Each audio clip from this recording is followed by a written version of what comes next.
And speaking at the African National Congress Lekgotla, ANC President Cyril Ramaphosa said the government is not closing down coal-fired power stations in exchange for renewable energy. Ramaphosa was quoted as saying, "We have now embarked on a process of repurposing some of these coal-fired power stations to extend their life cycles."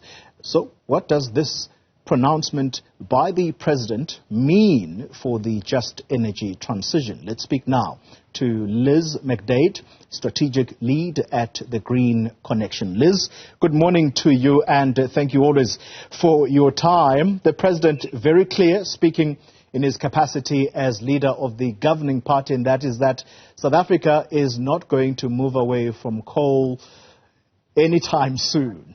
Instead, they're going to repurpose these power stations. Your views? So I think as South Africans, we started getting used to and maybe rather frustrated with the daily or weekly pronouncements by various ministers or even the president on our energy crisis. And every day it's a slightly different take. And I think the critical thing is that we need a plan that's evidence-based. So coal-fired power stations are moving away. They are getting old, and we are definitely not able to just keep propping them up with more and more money. It's like, pouring money into a bucket with a hole in it.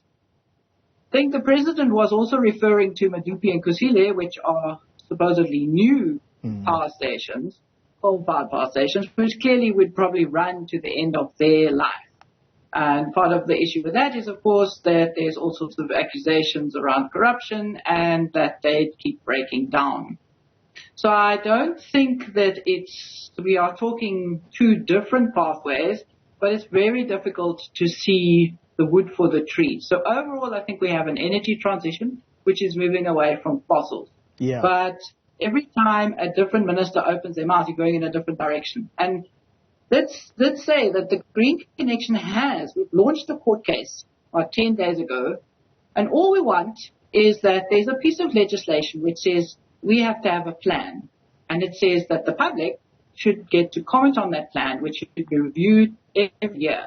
Now, if that process was going, then we wouldn't be in this mess, and we wouldn't be looking and wondering and turning our heads like 360 degrees or 180 degrees every day to see which direction is the country going today. It's very stressful to sit in that situation. And we sit in the dark because despite all these protestations, the load continues. Yeah, and there's always the argument, Liz, that policy certainty in a way turns away investment, or at least people wait up until there is some decision around matters like this. Needless to say that the country is in desperate need of any new energy into the power grid. So let's then focus the attention on the pledges that have been made, billions, if not trillions of rand for this just energy transition. What are those countries that have pledged this? By the way, we should add the caveat that those countries, at least some of them, are now going back to coal, given the circumstances that are happening in their countries. So we are the frog in the boiling water in southern Africa.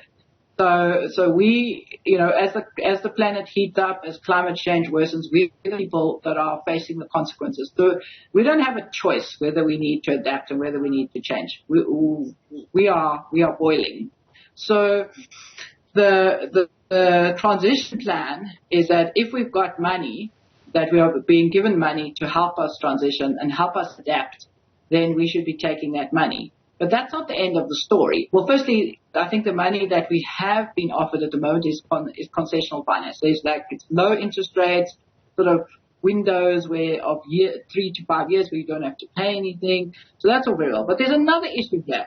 As you say, some of those countries are now running backwards towards their fossil fuel. And they were the ones that, due to their fossil histories, caused our climate crisis in the first place. So it is also not okay for us to now have to take money and have to pay it back to the same people that caused the problem. So we should also be arguing for the climate debt, that those countries owe us free money to try and make our shift.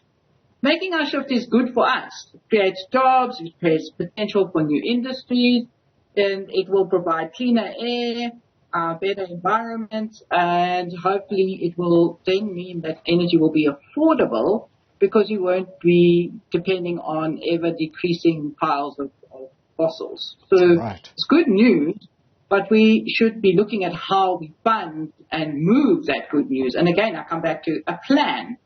The President can sit at his desk tomorrow, sign Section 6 of the National Energy Act into effect, and suddenly we will have a plan, a process of a plan. Because if you fail to plan, then you are in effect planning to fail. Liz McDaid, let me leave the conversation there. Thank you very much for your input on this strategic lead at the Green Connection.